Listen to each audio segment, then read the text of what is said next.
Champion City podcast, where we tell real stories from grinders, hustlers, and everybody on the come up. If you're still in the trenches or you still trying to get that bag, this for you. This your blueprint, your motivation, your platform. Let's go.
It was a two-man show today. What up, everybody, man? We live in effect on this Tuesday or Wednesday? Wednesday, yeah. That's what's up, man. And today we got Miguel Gutierrez, right? Yes, sir. From Tiempo Prestado, which means borrowed time, man, in English. And, you know, this is his brand. He has a clothing brand coming out of Inglewood, California. Mostly hats at the moment and stuff, but we'll get all into that, man. Why don't you go ahead and introduce yourself, dude? Yeah, what's up? So they call me Tiempo because of my brand. That ended up being my nickname. But yeah, man, I was raised in Inglewood since I can remember. Fucking went to Kelso, Monroe, Morningside, Hillcrest, and all that.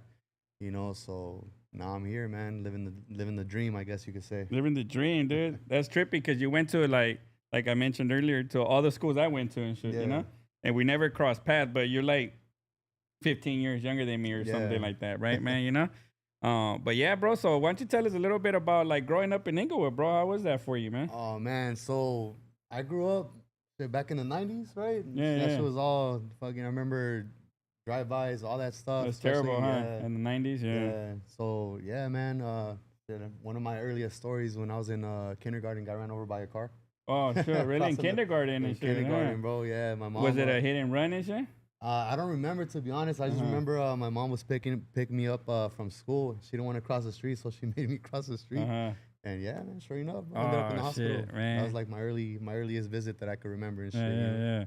Yeah. That's a trip, dude, man. And you survived, dude. Yeah. That's a trip. Like, is at a young age, or I guess you know they always say like babies and everybody, man, they're like very nimble. Yeah, they got nimble right? bones and you shit. get me? Yeah, so you don't really get hurt as much and shit, man, you know? Yeah. But yeah, dude, so damn, yeah, you grew up in a rough time, in a rough school. You went to, those schools were rough too, bro, you know? No, yeah, definitely, man. Even then, just the neighborhood, like I grew up on Osage and Arborvita.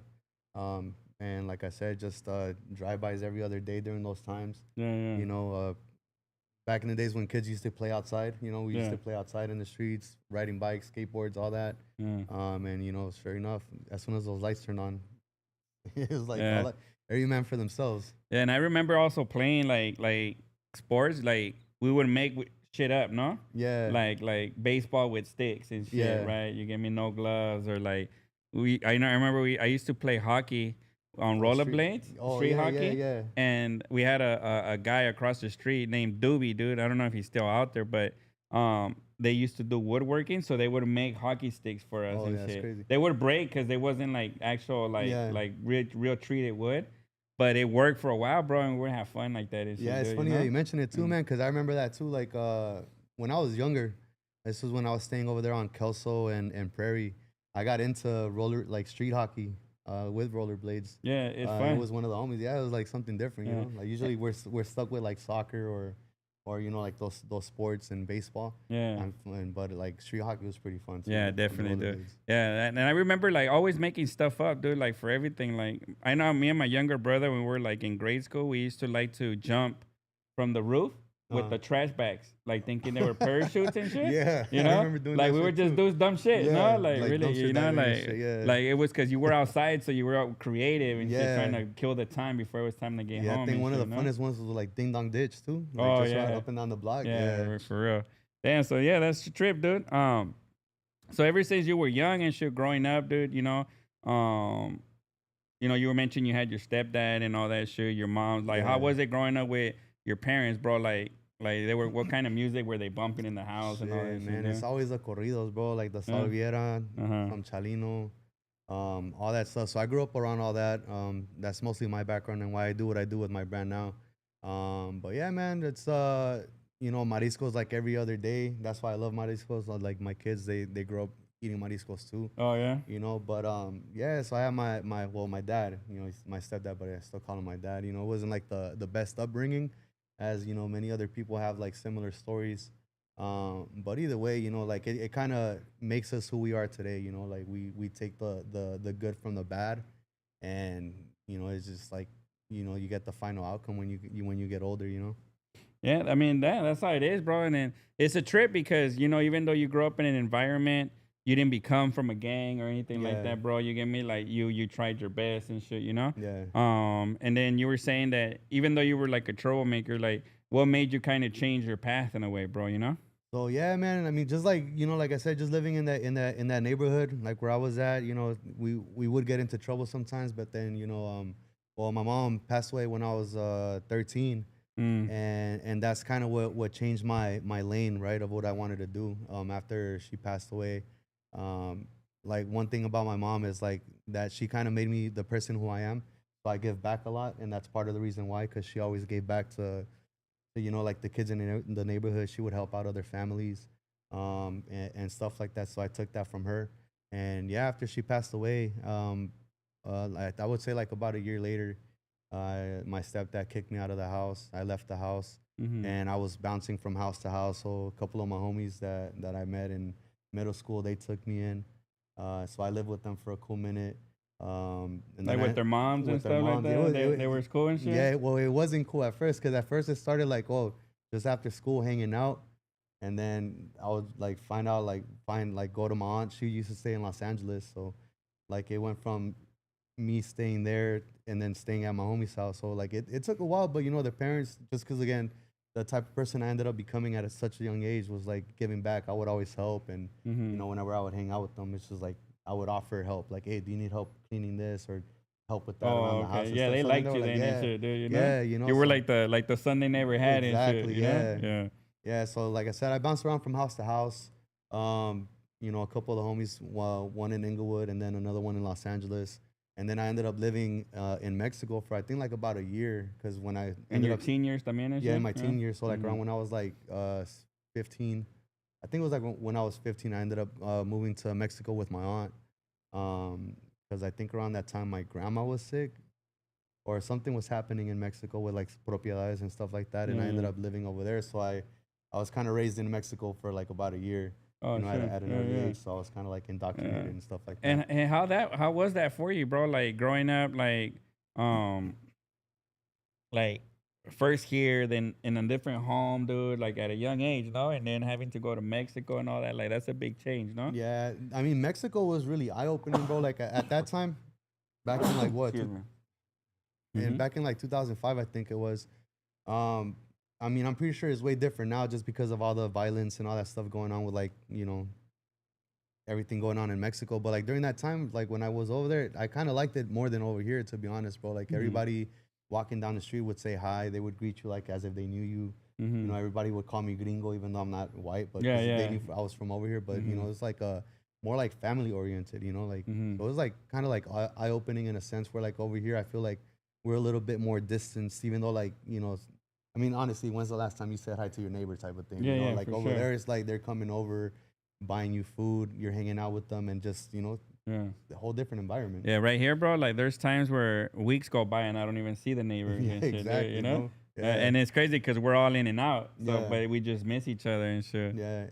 And, Esa West Best, what's up? She says, I seen Vicente Fernandez like 20 times in concert because her dad and shit, dude. yeah, And el Palenques. Oh, yeah, I know little about five the roosters. Palenques and Yeah, shit, I don't man, think I've ever been to a palenque. But funny Yeah. story about Yeah. like all that stuff, like palenques and shit. Like I remember one time in Mexico, también se me fue lo troublemaker, and I remember we went to a different neighborhood. It was like after a quinceañera or something, and we went down to like over there, like they changed the age of drinking but over there, like you could like I would send my niece to go get me a beer, you know, Yeah, and yeah, I was only like 15, 16 or whatever. So I remember me and my cousin, we went down to the store, and some fools from like the neighborhood, like around our age, I mean at that time, started making trouble. Like, what's up, you know? Hey, oh, you don't know my cousin, this and that, whatever. And then like fucking the whole neighborhood sent us, you know, bro, like that shit was crazy, Oh, bro. I was shit. like, man, fucking. And over there, like the walls are higher, right? Like for the houses, they're like gated and like triple locked and all that shit. Yeah, yeah. These fools were jumping over the gates and all that shit. I was like, oh shit, what the fuck is going on? They had to lock me inside the house. Oh, So they really? wouldn't get me. Yeah. Oh man, damn, that's a trip, dude. You know, because it is gringo and shit. Yeah, You know, pretty much. Yeah. But yeah, you know, I went to. I never been to a palenque, but they used to have one over there in Michoacan and shit. You know, but I used to go see some gallo fights sometimes. And in Mexico, the first time I was gonna go there, it was like behind the like in a loma, like in the behind the houses, you know. Yeah. And they would say, "Oh, we're gonna be over there. They're gonna fight the gallos and shit." And I was like, "Damn, I want to see a gallo fight, dude." You know. Yeah. And this when I was young, like back in '98, maybe like 12 or 13, you know. And the first time I go there, the police raised it and shit. And everybody's running and shit, dude. I didn't know what to do because I was in Mexico and shit. And I was like, "Oh man," you know. And then the next one, I was like, "Nah, I don't want to go and shit, bro. No, Like, they're gonna catch me or they're gonna rob me and shit, you know." You disappear, Yeah, bro. yeah, dude, you know. And it was like a loma, like it looked like just cerro and shit, dude. You get me? So it's like they can see where you're running, kind of shit. You get me? Yeah. But that was a trip, dude. And then so like getting back from Mexico, becoming a young adult, like you mentioned you signed up to the army, bro. Was that like something you did right away and shit? No. I mean, so when I came back, I think I came back like around. So I stayed a year in Mexico, then came back over here. I ended up going to manual arts for like I think 1 or 2 months. And that's in LA. That's because I was still with my aunt. And then they ended up sending me to Taft. So I was around like high schools. Like I went to Taft in the Valley for like another month or two. And then I was like, hey, I don't want to get up at 5 a.m. to go catch a bus all the way to the Valley. I ended up coming back to Morningside and did a semester. And they sent me to Hillcrest. So Hillcrest is, for those of you that don't know, is I think it still is. I think they moved, but it was a continuation school. And over there, like pretty much continuation is like you could go one of two paths, like in anything, right? It's either you catch up on your school to go back to a regular high school, or you're just stuck there. For me, like I went to Hillcrest. I ended up getting all my credits in 11th grade, and then I ended up getting a scholarship from De Anza College to teach AutoCAD. So that was that. So that was my little side hustle, was teaching at Hillcrest how to do AutoCAD, which is like a 3D, like an architect, pretty much programming shit like to that. make 3D concepts and drawings 3D and concepts. shit. No? So I was teaching that. Yeah, that's a good skill to have, bro. For sure. I mean, I forgot it now because I haven't done that shit, but I'm pretty sure if I pick it up again, it'll be pretty easy. But yeah, I was getting paid at, you know, to teach that like to my peers, you know, like to people, you know. So then I did that, and then so how I ended up joining the military was one of my homies that took me in. His name is Louis. Shout out Louis. Just put the mic closer to you. He told me one day, right, like his dad got sick, his dad passed away too, rest in peace. But he told me like, hey, I'm gonna join the military. Like he told me, he was like, hey, I joined the military. And I was like, bro, like I thought, you know, like that's a big step. And I was like, all right, for sure, bro. Like he called me while I was at work. And I was like, all right, once I get off, I'll hit you up, or I'll go to your place and we'll go talk about it, whatever. And he's like, yeah, I joined the military. And I was like, all right, that's cool, bro. So then the next day, like literally the next day, I went to the recruiter and I signed up, and I gave my friend's information so we could go together. And that's how I joined the military. You know, I did it more to back him up than anything else, you know, like. And yeah, we ended up doing a basic training together, and all that stuff. And we ended up deploying together in Afghanistan. And funny thing about the deployment too is we volunteered for it. Oh, shit. And how that came about was we were in Germany, and we got lit, and something came like, oh, hey, there's a deployment coming up. Who wants to go? And I guess we raised our hand because we came back from Germany, and like a week or two later, some guy from Montana is calling us like, hey, so-and-so, you guys got to get ready to deploy. You're going to come over here to Montana. And I thought we were getting pranked, bro, like honestly, because we don't remember volunteering. And we checked, and yeah, sure enough, we ended up deploying with a Montana unit, bro. And that shit was kind of like eye-opening too, like a culture shock, because, you know, Montana, it wasn't like really the best environment for, you know, a group of like Hispanics. Yeah, yeah. But we ended up winning them over, bro. Like, you know, this is one thing about us is like we're always gonna be like gente de la gente and like try to get along with people, you know. So and taking it back a little bit, bro. So like basic training, is it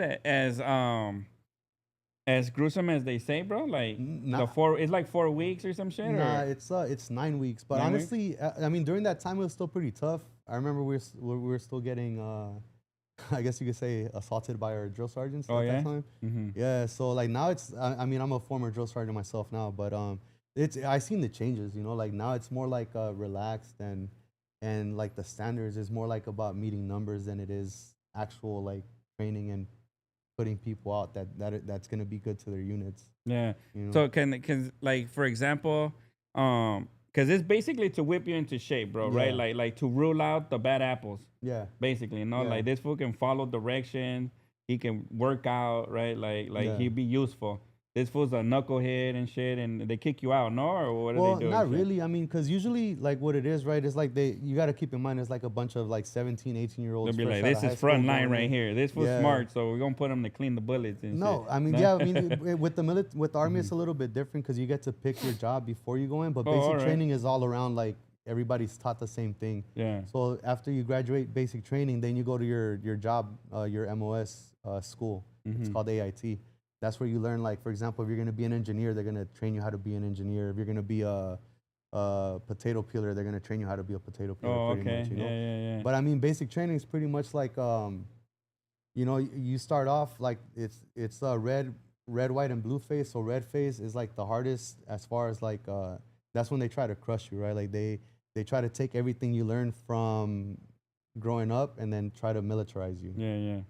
And you're on strict schedules and all that stuff. And then white phase is a little bit more like shooting at the ranges and all that stuff. And then blue phase is like you're pretty much getting prepared for graduation. Oh, okay. You know, so coming from the drill sergeant side, we see like, you know, I got to see the other side of things where like now you know why things are done a certain way. Mm-hmm. Yeah, why things it's the science behind it, no? Right? Yeah. But yeah, it's pretty much to weed out the bad apples, because like the thing is, you do want to weed out the bad apples in a sense where like if you know this person's a knucklehead, then you pull them to the side and try to, I guess you could say, indoctrinate them into like, hey, you got to be a team player, you gotta do shit the right way, pretty much, you know. Have you seen fools transform?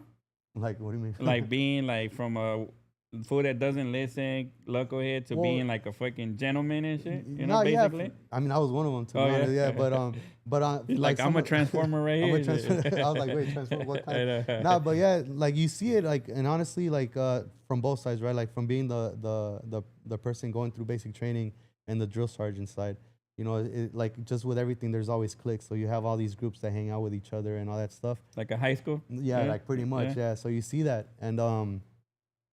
and you do see the transformation, because like even for me, I could speak for myself, like when I first got in, I didn't know what I was doing, and like after I got out, like my posture changed, the way I talk changed, and all that stuff. So people, there's people take it different ways. Like I seen people cry so they could get out of basic training. Yeah.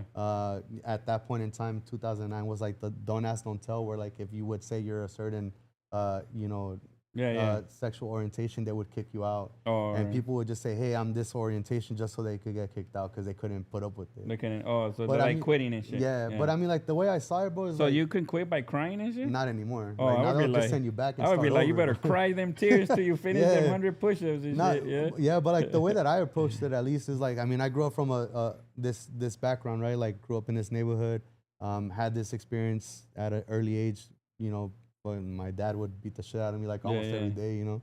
And so I grew up, and so basic training for me was like, I looked at it in a positive way. Like I took what I learned, and I'm like, if I could take getting my ass beat by my dad like almost every day, like this just cake, bro. Yeah. You know? And that's funny that you mentioned that, because I was thinking of that too, like you know, growing up in the streets, bro, like, or like a tough home and shit, right? Yeah. Because I got my ass whooped by my mom like every day, but I was bad, bro. Yeah. You get what I mean? Like me and my brother were just baby kids and shit, you know.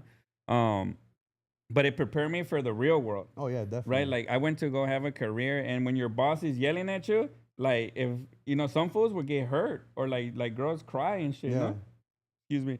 And to me, I would be like, fuck, bro, I was fighting the homies over there and shit. Yeah. Like to me, like if this is as bad as it gets, like I've seen fucking worse and shit. Yeah. You know? No, yeah, definitely. Yeah. So it's like this ain't that bad. Like you kind of had that similar concept of it. And no, shit, definitely. You know? And not a lot of people I mean, especially out in some other states, like the East, like Midwest, or like they probably don't experience the same upbringing that most of us do. Yeah, like, yeah. You kind of go into it tough already and yeah. shit. So No? yeah, because I'm like right now that you're bringing up fights, I'm like I remember one time in middle school I was waiting for the bus because I stayed down here and Monroe was like on the other side of Inglewood, waiting for the bus, and some fool comes up to me and punches me in the face and he takes off, right? Yeah. So I had my eye got swollen. I get home and my dad sees me, and that fool was kind of lit already. I remember that shit is like pretty lit.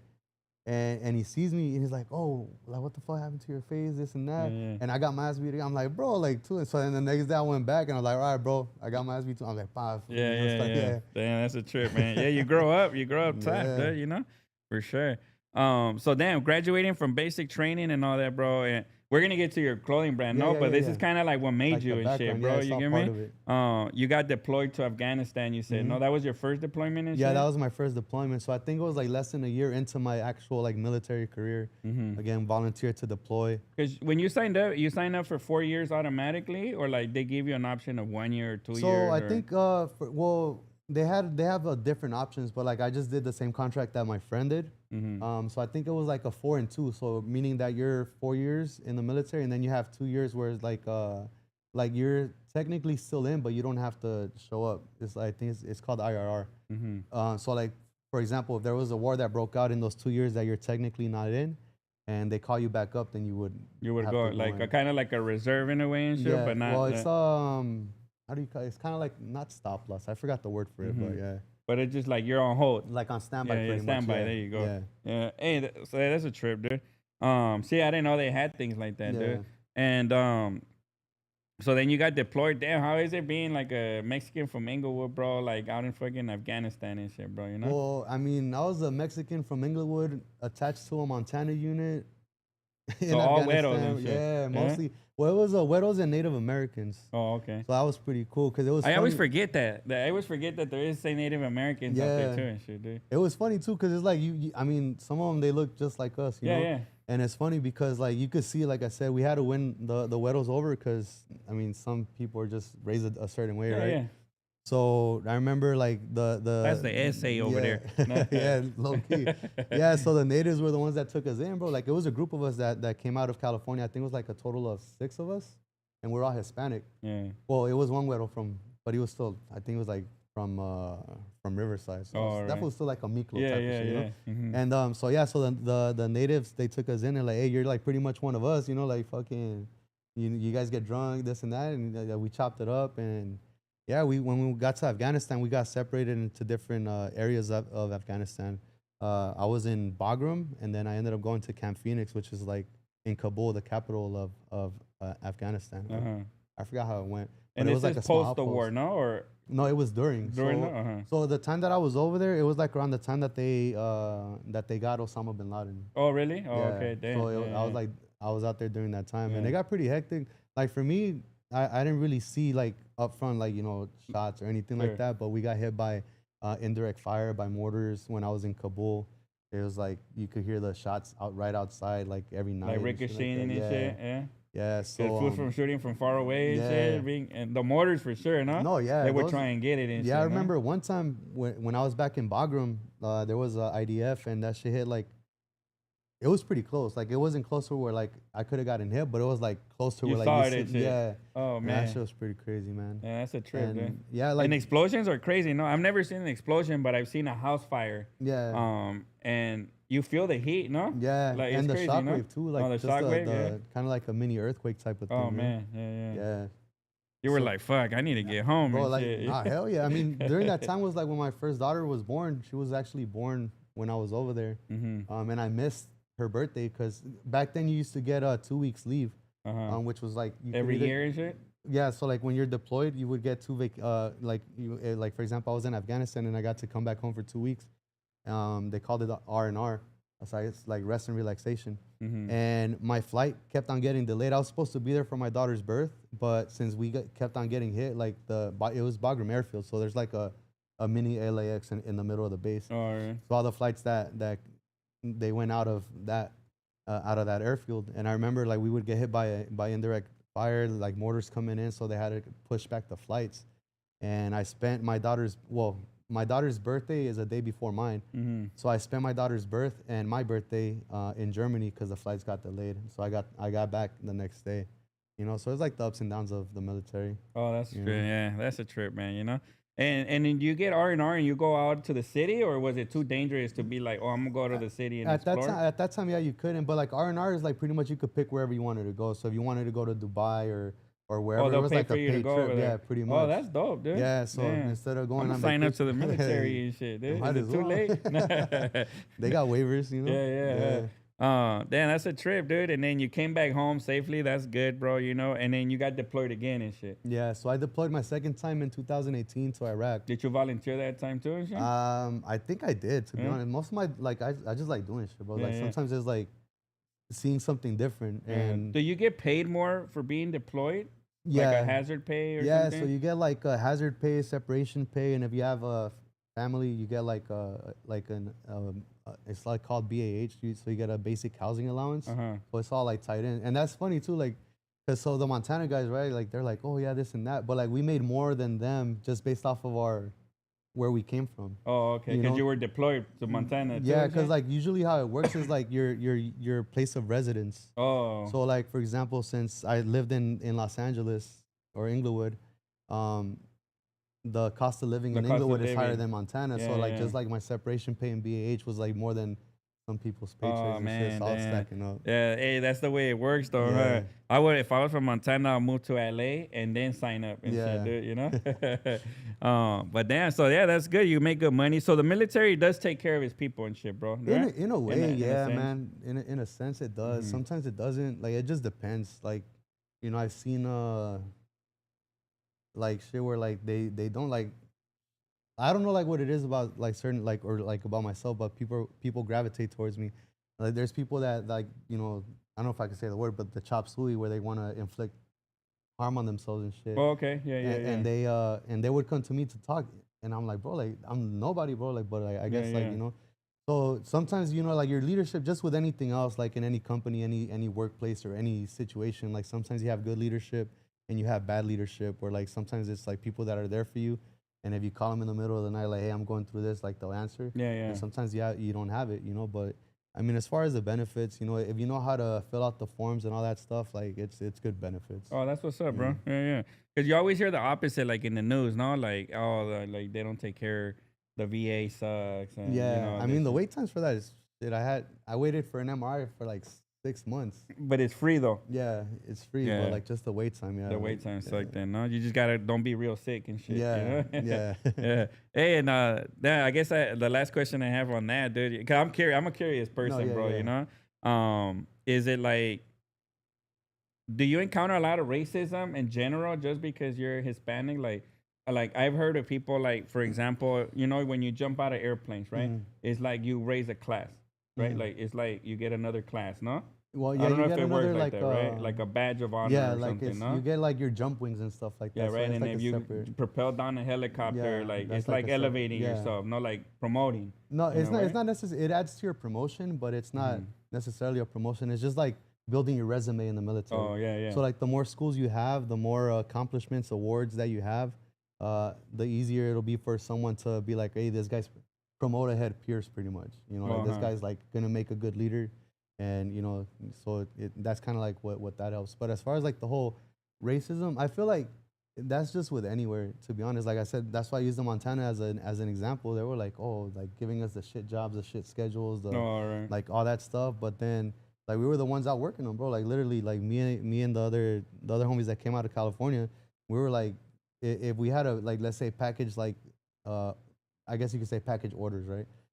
We would be done early and have everything and just have like the rest of the time off or whatever, you know, and then like they would see that, and now instead of them being like assholes towards us, they'll be like, hey, now you're coming to the day shift, you know, like shit like that. Now we're gonna send you over here, because you know, like because it's a misconception that they have too, no? Like you gotta think like in Montana, they probably see the news and they're like, these fools are taking our jobs and they're like fucking lazy and whatever and shit, no welfare or whatever, no? And then they meet a hardworking fool, the Hispanic, and they're like, oh, this fool's like us and shit. He's just brown, no? Yeah. And that's good, bro, because you changed a couple people's minds about Hispanics and shit, bro. You hear me? Yeah. But no, the reason I was mentioning the helicopter was I met a Marine. Maybe it's different in Marines, but he said the racism there would be like he couldn't get those classes. No, yeah, that goes into it too. Oh, okay, yeah. Like somebody else was getting them before them, even though they've been there waiting or whatever. Yes, because it's happened to me. Yeah. So I've experienced similar stuff like that, and it's part of the reason why, like after my 16 years in the military, I'm not going to renew my contract. Now I'm getting out. My contract's supposed to be up this September. But you know, it's like advancement. Like, yeah, sometimes your work ethic doesn't really translate to promotions, right? So like for me, I'm very decorated. I've gotten awards. I've gotten to like additional schools. I did the drill sergeant thing and all these other things, you know, deployments. And you sometimes you do see that, you know, it's like no matter how hard you work, you're never gonna move up. Yeah. So like instead of me being in a position where I saw myself being at 16 years, like a fucking captain and shit, you know, that sergeant major something, you know. But you're like, oh shit, captain's too high and shit. No, it's because it's a different. That's process reserved for straight oniweros and shit. No, but yeah, so like you do see that, and that's part of what I try to change the culture, like in all the units I go to, is like instill that like teamwork, like hey, you know, we gotta. It's crazy, man. Like I have so many military stories of where I get screwed over, and I'm like the one putting us on the map, you know. Yeah, that sucks, dude. Yeah.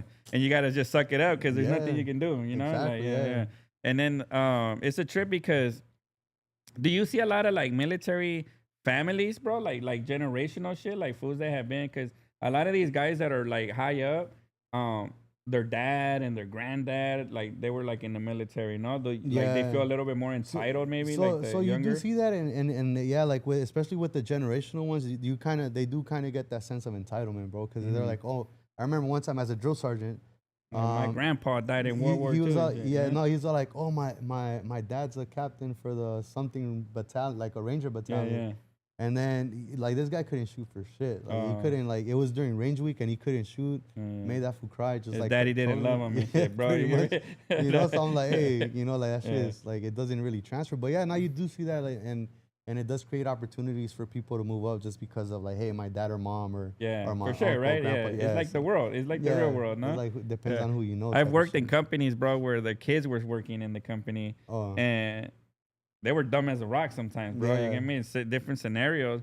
But they were always in the managers and shit. Dude, you get me? And always talking shit. Always, you get me? Talking shit about the other fools that were working their asses off. You see that shit a lot, man. I used to see somebody that they didn't really do their job, but they were like be watching people's lunch minutes and shit. Dude. I'd be like, that's fucking annoying and shit, dude. Yeah. But yeah, fool, so getting back to you, dude, like so at any of this point in your life where we are right now, bro, you were already thinking about a clothing brand and shit, or? So part of the reason why I chose the name Tiempo Prestado, like I did have something, like I wanted to do something for myself just because, like, you know, you bring up, I guess you could say corporate America, right?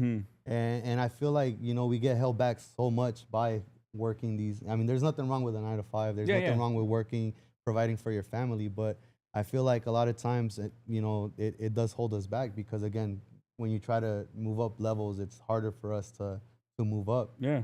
So, you know, like when I came back from my second deployment, that's when Tiempo Prestado started. So I already had the name, and the name came about based on loss. So I lost my mom when I was 13, and the name Tiempo Prestado came about when my friend that I joined the military with, when his dad passed away. One thing that would always come to my mind is like he would want to see my daughter. You know, like I'll call him my dad too. Like he would want to see my daughter, and I realized like during that time I'm like, bro, like every excuse we make to not do something, right? Like, oh, I don't have time, I'm too busy doing this, doing that, and you know, it's like when we could make time to do the important things, which is spend time with family, you know, like stuff like that. I mean, we make time to go party, we make time to go get lit, we make time to go be with the homies, but when it's time to like, hey, you know, spend time with family, there's all these excuses. I'm busy. I'm busy. I don't got time. So that's kind of like how Tiempo Prestado came about. Like the message behind it is, you know, appreciating every moment in time and making the best out of every opportunity. Pretty much. That's what's up, dude. So, through just life experiences. Life experience, yeah. So that's why I chose the name, and it just kind of came to my head, like Tiempo Prestado. Again, like we make excuses to not do stuff that's more important than partying or, you know, doing Yeah. You know, like somebody once told me, bro, a long time ago, dude, like, I forgot where I seen it, dude. You know, that this guy was saying, you know, like, if your mom got sick and you needed 10,000, like, these are people that complain that they don't have money. Let's say, well, I don't have 5 grand, like, I'm broke, you know? And then they were like, if your mom got sick and you needed 10 grand, you'll make 10 grand. Yeah. Right? Yeah. And then he said, and if you needed this for this, like, oh, you want to buy this bike, you buy that bike. You find a way to make that money, no? Yeah. And then the guy was like, so imagine if you lived your whole life like that, like with that same ambition that you needed to get this, you know? Yeah. He would be like, you would be a millionaire and shit. So like, why definitely wait for something to happen when you have that energy already in you to make it happen and shit, bro, you know? That's one thing that changed my way of thinking of like waiting for stuff. No, yeah. Like that made me a go-getter hearing that story, bro. No, yeah. I was like, damn, that's true. And it's always about creating your own opportunities, you know, because like if you wait for someone to give you an opportunity or give you a chance like to put you on, it's probably not gonna happen versus like when you're gonna be like, I'm gonna go do this. Yeah. So going back to the brand, like I came back, from my second deployment, I had some extra money and I'm like, I had this plan and vision to try to spread that message of borrowed time, you know, like, because we're all on borrowed time. Like, we could be here today and then tomorrow, who knows? Yeah. You know? And so, people are dying younger and younger now, bro. Younger, you know? bro. Yeah, so that's kind of like, I made it my little mission to spread that message. And sure enough, I ended up, during COVID, hosting pop-ups for small businesses. So we would do pop-ups. We called it Maldita Vecindad. And Maldita Vecindad is a Mexican, like a rock group, but I changed I flipped the meaning of Maldita Vecindad, meaning like we're all a bunch of people from different neighborhoods, from different backgrounds, but we're all coming together to do something positive, which is help each other out, help small businesses. So we flipped it, you know, like, cause you know, like, for example, it's like if you go to like Beverly Hills and not that this is what they say, right, or Rodeo Drive. But you see people that they look at you like, oh, this fool. Like, you know? So that's kind of you're out of place here. Yeah, you're out of place. So that's kind of why we use Maldita Vecindad, because like we're all people from a bad neighborhood, probably didn't have the best upbringing, but now we're doing something positive to help others. Yeah, that's dope, dude. Yeah, definitely. Yeah, so we did that. Started off with shirts, started getting hats embroidered, and that was like pretty much the beginning of Tiempo Prestado. Then I started doing more like graphic tees and started getting into designing pins. Cause are you a designer? Like, you know how to use like design programs? Like, you know? Yeah, and everything's like all self-taught. So like I never went to like school to like learn graphic designer, Photoshop, or you know, all the designing tools, like everything. And that's why I say like you can't wait for an opportunity. You know, there's a bunch of different things going on where like if you wait, instead of like, bro, like how many people are on their phones? Like I could get on my phone right now, open up an app and start doing something. Yeah. You know, there's an app for everything. Yeah, you know? Now there's an app. I do everything on my phone. Yeah. Dude. That's crazy. Yeah. So yeah, like most of the video editing that I do now is like on my phone too. Yeah. You know, so I did that, and like most of the stuff, like, well, not all the designs initially that I did with the graphic tees that when we used to do, like I think I did a Chalino one, Celino one, and all that stuff, paying tribute to like, you know, our culture.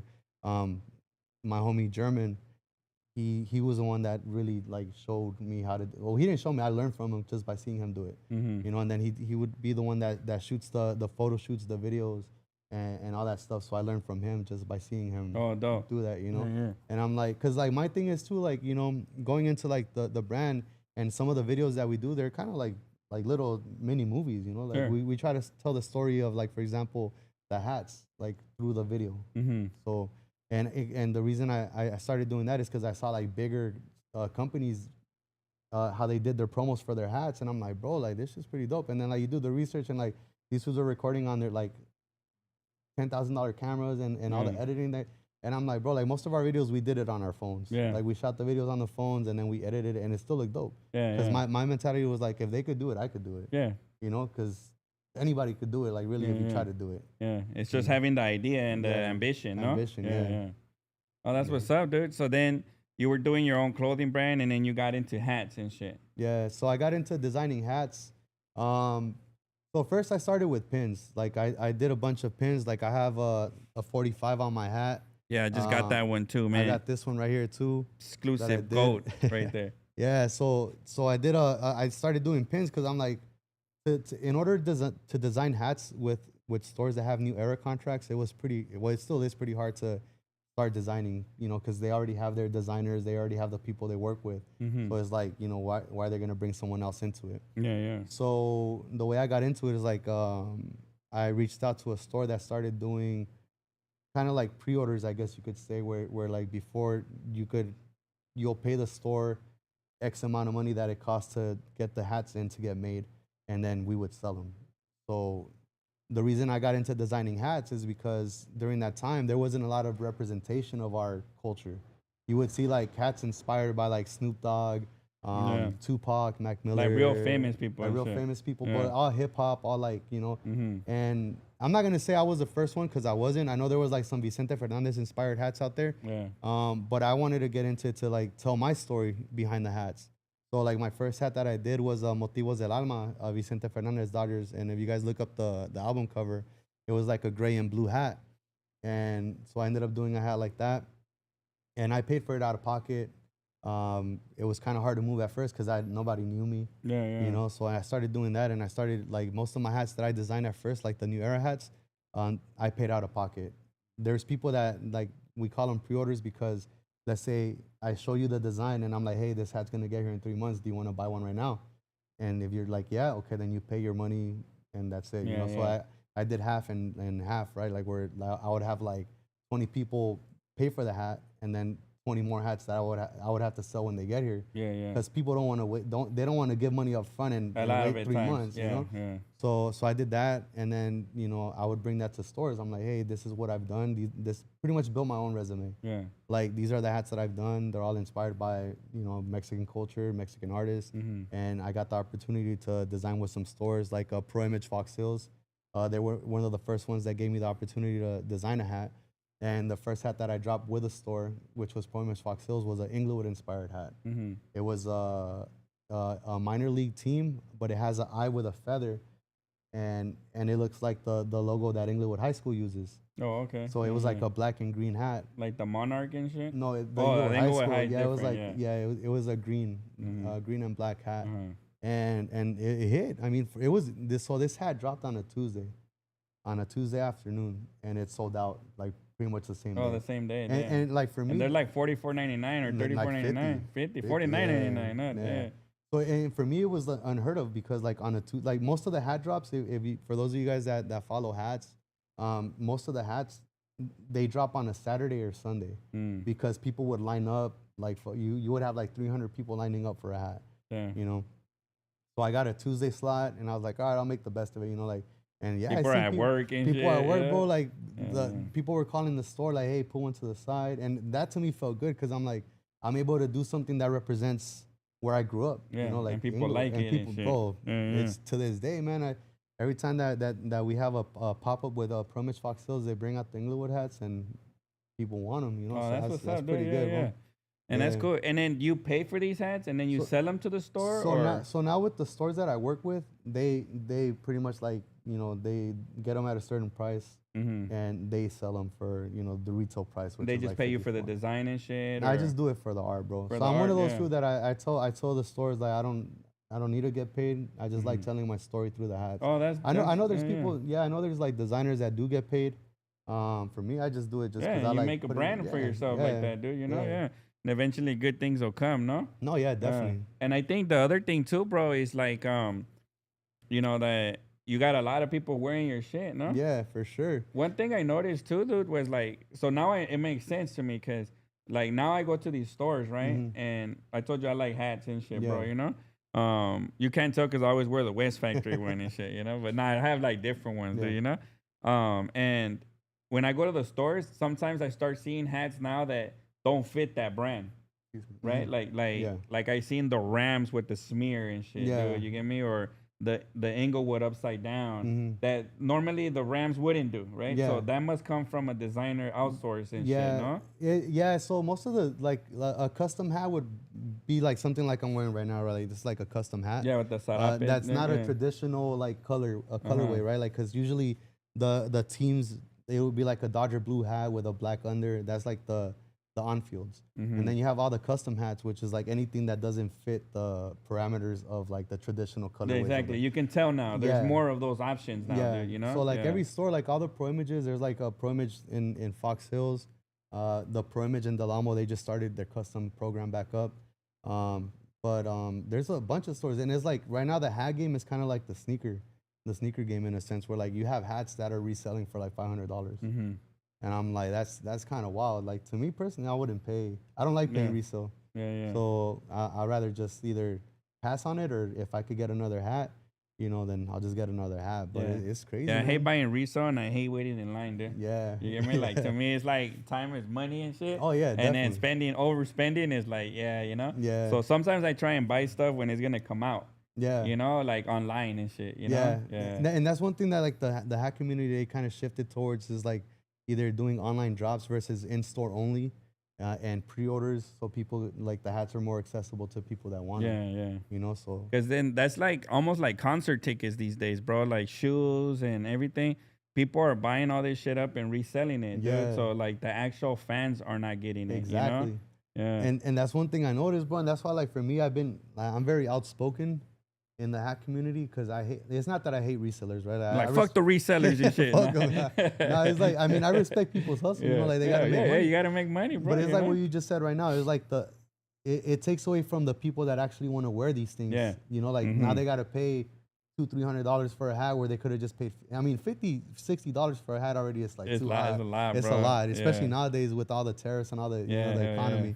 So it's like, now imagine not being able to get a hat that you wanted to wear. Now you have to pay a reseller for it. I'm like, you know, so I frown on the resellers. I don't hate them, but I also don't like them. Yeah, you know, Beyonce frowns on them too, because when she sells concert tickets, they allow the sale to go to her fan base first. I don't know how they control it, but like the beehives or whatever and shit, before it goes to the general public. Oh yeah, I think I heard of that. Yeah, it's kind of crazy. And that's how much juice she was able to do that. Yeah, you know? Like Well, yeah, I mean, because at the end of the day, it's like the end consumer is the one that actually really enjoys the product. You know? For sure. Like the resellers, they only line up just to make some money. You know? Like I've seen certain times where like it's funny because I make memes, bro. I troll. And some of it is like where you said I make memes and troll, bro, because it's like, you know, fuck the resellers and shit. Yeah, but like the thing is, like, I don't do it with ill intent. I do it more to open people's eyes, you know, like like why pay a reseller? I'm like, look, this is how reseller. My bad. This is how the reseller business works. A hat or anything is only worth as much as people are willing to pay for it. Exactly. Right. So if people stop paying resellers, they're gonna these fools are gonna have like 10 hats that they can't move because they're trying to sell for like $100-$200, and if they sit on them, now they're gonna be like, hey, 2 for $5. You know? So that's why we gotta stand up and be like, fuck that. I'm willing to pay because I didn't wait in line. Let's say right. Maybe $15-$20 extra. Yeah, that's understandable. Because I didn't go and wait in that line, bro. You get me? Like to me, it's like, fuck it. You're gonna get paid for your hour or whatever and shit. You get me? But like the thing about me and research is like you just said, like they're obviously they're waiting in line and it's their time too and all that stuff. And I'm like, but like for me, for example, right? Like if I'm gonna go to the hat drop already or anything, if I'm gonna be there because I'm gonna go get the hat or the shoes or whatever, like why am I gonna charge people for to help them? That's true. And the other thing that's bad about it is like they start making rules now. Like you can only buy one per person. Yeah. But then it's like, what if you're going to buy one for your wife and your kid, but you're actually gonna wear them? Yeah. Now because of the resellers, they got rules that now you got to take your wife and you got to do 2 transactions. Check IDs and all. Yeah. You get me? And it's just like, dude, like before I would actually buy them and we wear them and shit. You know? Yeah. That makes sense, dude. You know? And everything's becoming a limited type of thing now, dude. Like you ever heard of that brand called Pink Palm Puff? They make hoodies and bathing suits. Nah, they're like embroidered hoodies and shit from the back, dude. Like $80 hoodies and shit. But they sell out. Everything sells out. And then whenever they need to ship, they ship, and it takes like 2 months to get the order shipped out.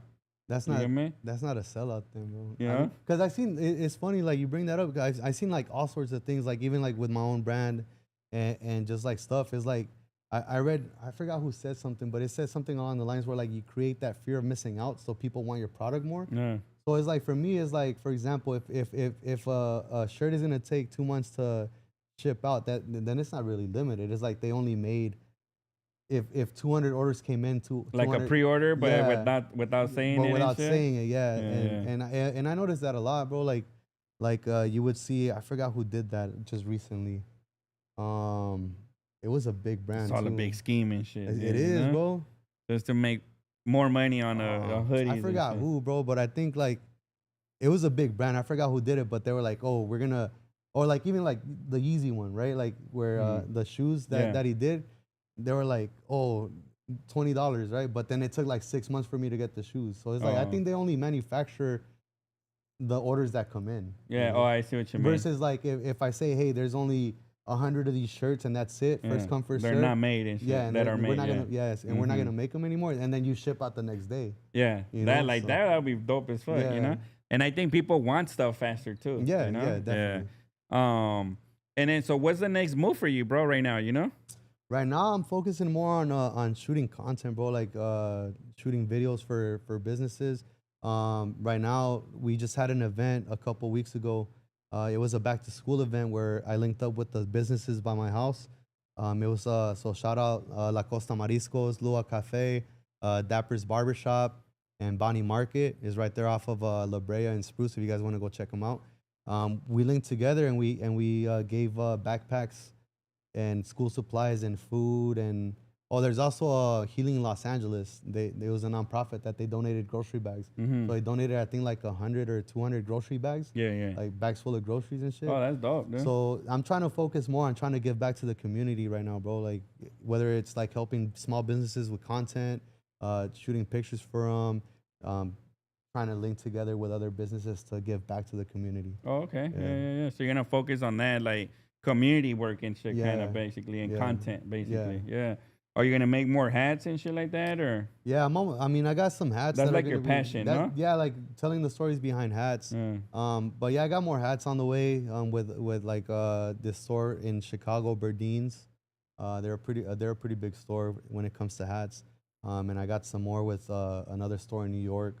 So yeah, but right now, like solely like on my day to day, I just focus on how can I help out the people around me. Yeah, you know, because one thing about Inglewood is like it's changing every day, and going back to like how we grew up, where it was just like I don't know if you remember like where Target's at, and like where Costco's at. Those were all apartments. You know, like and then everything got shut down, and they took everything down. When I grew up right there, that was mini golf.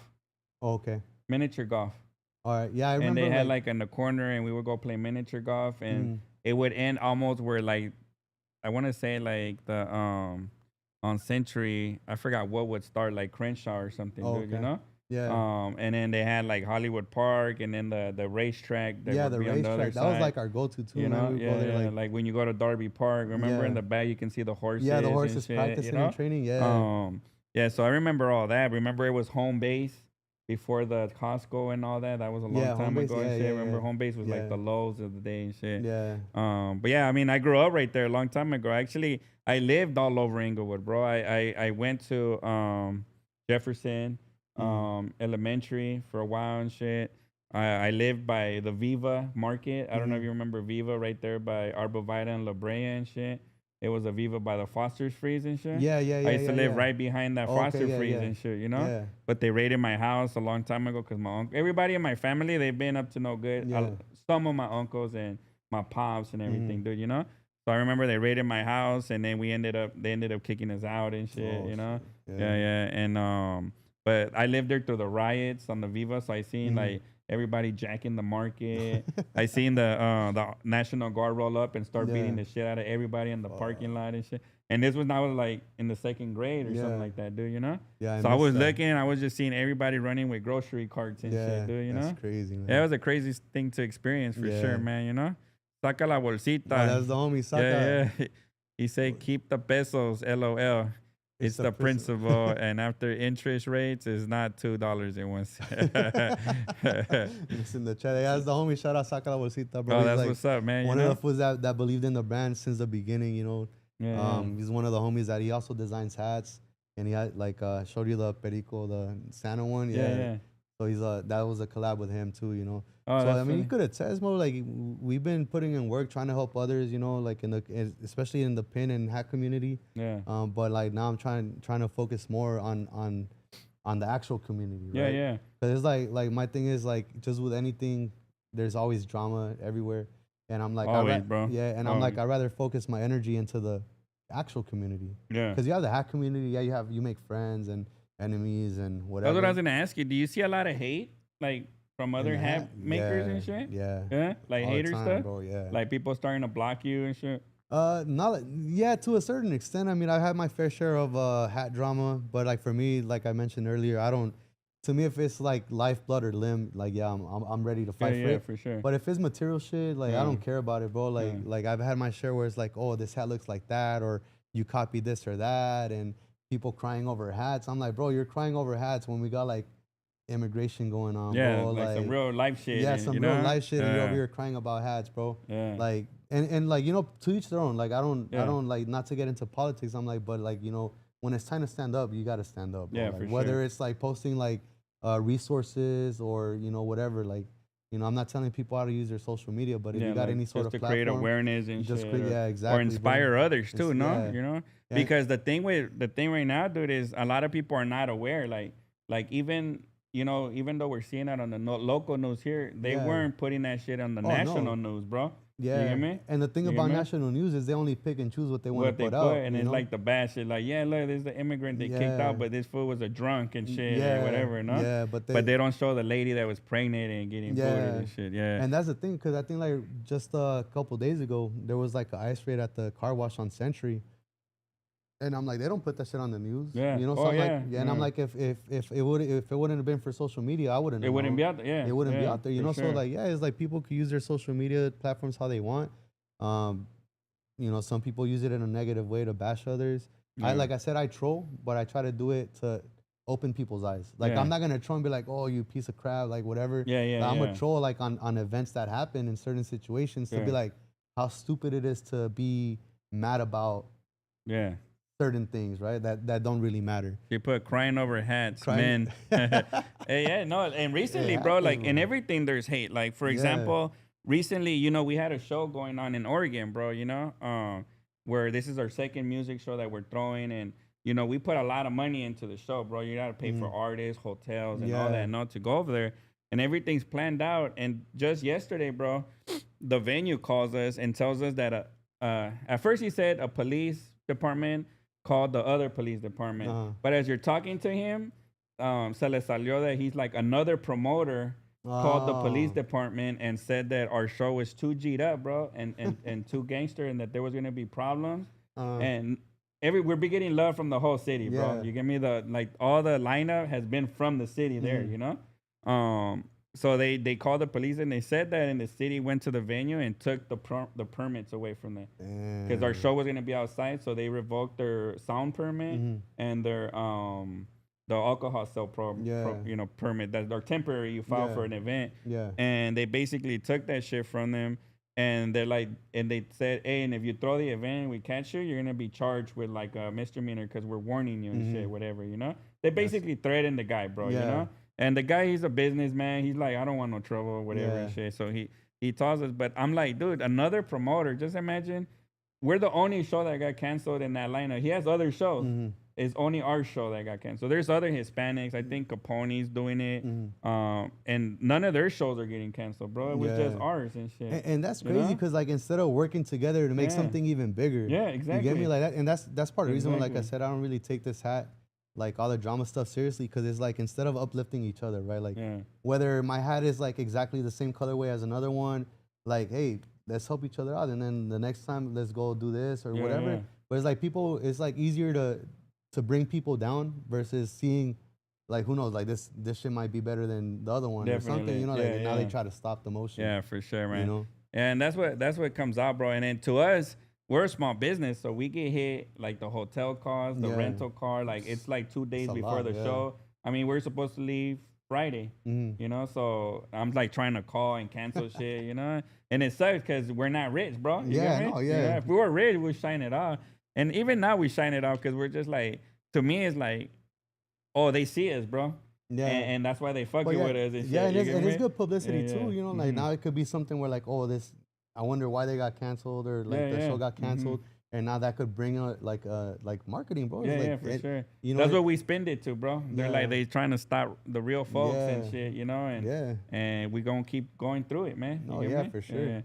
So what we did, we said, fuck it, we're gonna throw another show in LA and one in Oregon, bro. And that's what we're gonna do, man. You know? Yeah. But yeah, dude. So damn, you had an interesting like concept of your life, bro. You know, you struggled through shit, and even though you still came out doing what you feel passionate about and doing the military thing and shit, bro, you know?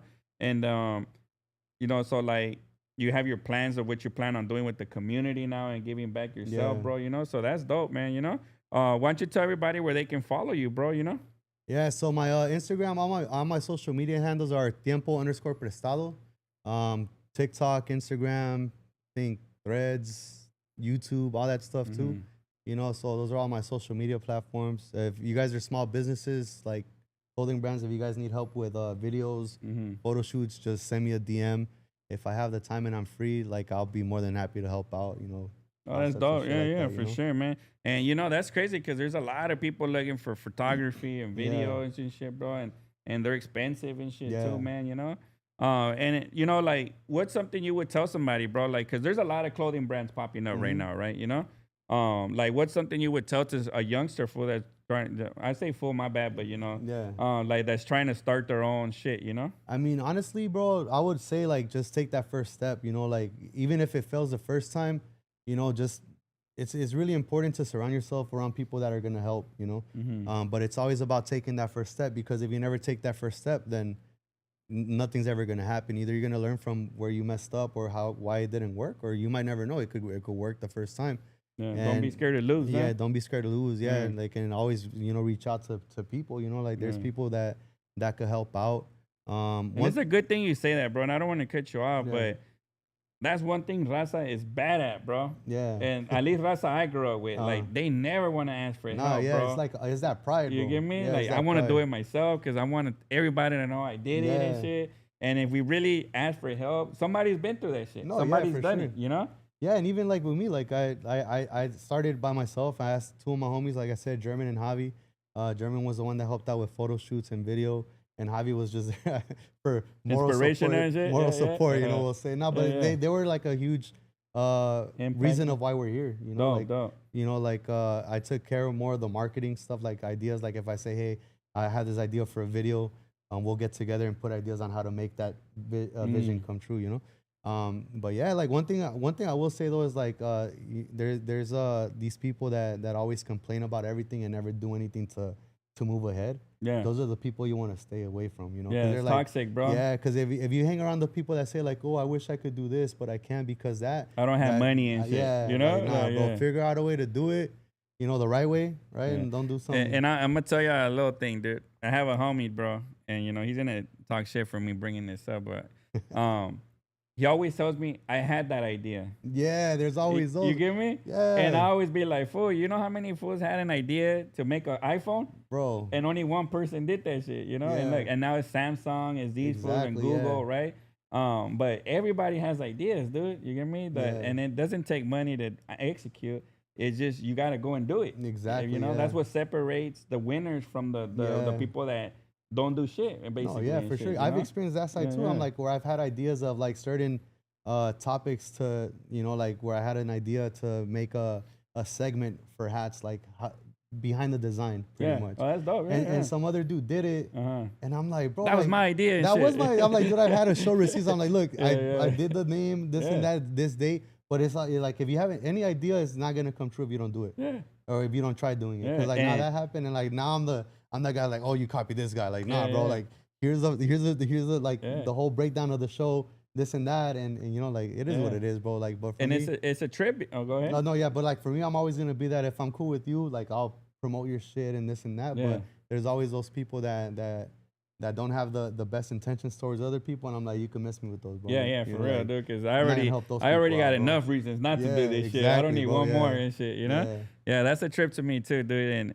And what you say right there is facts, dude. Because like right now, there's somebody thinking of a hat idea, dude. Yeah. You get me? Or there's somebody thinking of a new shirt or a new show or something, right? Yeah. And then like they're gonna beat it to market if you don't do it too. Oh yeah, for sure, bro. And especially people with more resources. Yeah, that's the thing. You know, but like my mentality is this: it's not about who did it first; it's who does it better. Yeah. You know. And then you're not in a race because when you think you're in a race, you already lost, bro. No, yeah, for sure. Yeah, definitely.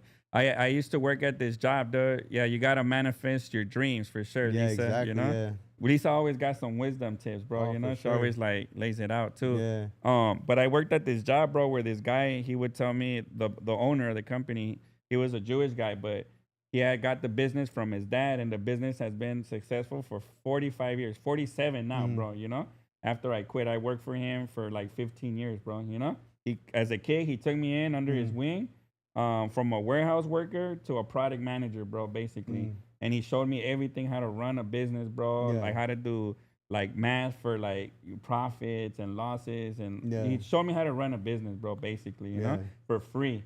That's And he was crazy. paying me a salary, and he would always like he was a mean fool. He would talk a lot of shit and get mad and all that because it was like a mom and pop business, you know. But they were making 24 million a year, bro. You get me, you know. And the guy was humble, bro. He had a Lexus, but he wouldn't drive like a Ferrari and all that. He wouldn't pay himself an outrageous salary. He would give money back to the employees. So I learned how to run a business through him, bro, watching him and all that, you know.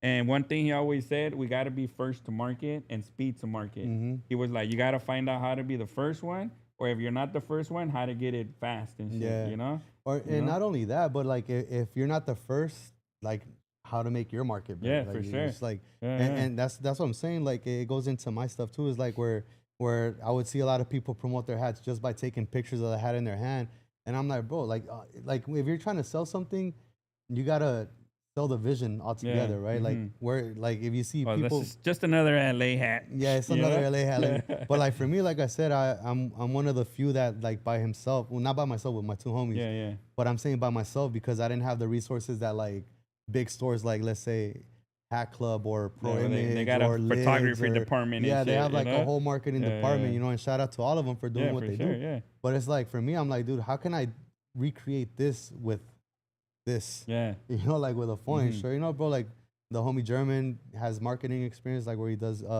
videos for Stillen, the car company. They make car parts for Japanese cars. All right. So he has that background. And he kind of put me up on game. And like I said, if I say, hey, I want this to look like a rancho with horses in the background, we'll just go talk to the homie like, hey, I know a guy that knows a guy that knows a guy.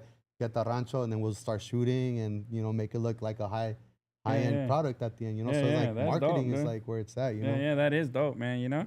And the other thing too, like to have, like you said, your story behind it, because that's what's gonna separate you from the competition as well too, man. You know, wisdom comes from all the shit I've been through. I'm an old bag. Life experiences, man. That's where all the wisdom. That's the thing. Like I can't take a person serious if they never had like any, you know, like us that we have upbringing, right? Like and they raise us a certain way.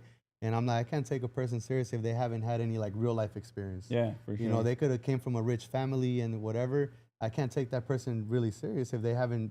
They don't have a background in. They don't have a trial, you know. So not to make something for themselves. And shit. Yeah, and that's the other thing that I was gonna tell you, because one of the things I've learned, that because I didn't have parents that could teach me this, bro. Like my parents were 9 to 5 and shit, right? You know, my whole family was like, to me, my family, their goal was for me to work at the airport one day, 9 to 5 and shit. My whole family works at the fucking airport and shit. Do you get me? And they're good jobs, right? You know, but I didn't wanna do that. Do you get me? And then but it's a trip because as you run a business, there's loans for businesses, dude, right? And we're all entitled to those things because we're born here, we're Americans, and we can take, like, that's what other business people do, no? Like they go and they go get this tent, and then that's why they use their LLC, because now if they don't work out, they bankrupt the company and shit like that. You know, there's a lot of business practices that people use you to take not, out loans on loans. To not lose their money, and they use other people's money to create something and then pay it back and grow a successful business. Yeah, and I think that's like what a lot of people starting up, they don't really know, you know, because obviously like there's people, even how I started without the LLC, just making money under like, you know, like just selling stuff. And then I got into like doing the research, and it's like, it's pretty like, it costs money, but it's kind of easy if you know who to talk to. You know, and that's another thing, like when you're starting your business, is like you got to have, number one, I think it's like the consumer base already. So like consumer base meaning like if you know 10 homies that are for sure going to buy your stuff, that's a start. Right? Because then you start, for me, I gave away a lot of stuff. Real homies that are going to buy your stuff. Yeah. Because for me, I started reaching out to like artists and started sending them like PR free packages for free samples, free hats. You gotta do that. Yeah, Huh? and like for me, like this was when I had like less than 1,000 followers. I reached out to Fuerza Regida with one of my first hats that I designed for my own brand. It was a Tiempo Prestado hat. Reached out to Moises, he was the bass player. Got him the hat. That hat came out in a couple music videos.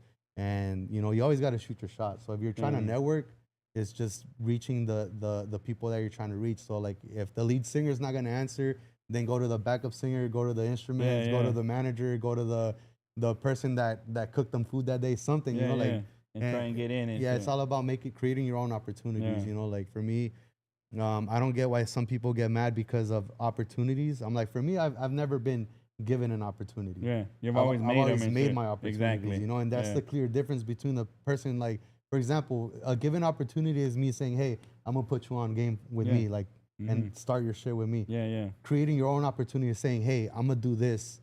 To start growing. You know, that's like the clear difference between opportunities. You have the given opportunities and the opportunities you create for yourself. And I guess I got an opportunity through the guy that I told you, because he showed me, and then I took what I learned and applied it for my own shit. You get me? But then again, if you sorry to cut you off, if you really think about it, like think about how many people were in that same situation that didn't take advantage of that. Exactly. Thing. You know, and I always see that happen. Yeah, dude, and that's more often than not. That's why a lot of people fail like in life, and is because they're surrounded by people that could teach them stuff, but it's up to us to soak that knowledge up. You know. And that's one thing about me, bro. I'm always like learning, bro. Like no matter where I go, like I'm always like I'm networking and learning. And one of the things that guy also taught me, bro, was he uses the bank's money. Like, so he banks with the bank, and he uses their money to buy all the stuff, and then pays them back with an interest. So he's never using his own money. Oh, okay. You get me? And he always switches banks to whoever wants to give him the best interest rate for loaning the money. And he taught me about payment terms. He was like, if you're already buying something, you don't need to pay up front. Like, they need to pay you like 30 days, 15 days that you should be able to give before you pay them and shit, you know? And that's one thing that I learned from them too. So I negotiate better and shit, bro, you know? But I didn't know all that. You get me? For sure. But I think that's dope, bro. And you know, you got a plan for your brand and shit, dude. You got a good support system. You got a family and shit too, no? But yeah, bro, anything else you want to tell the folks out here and shit?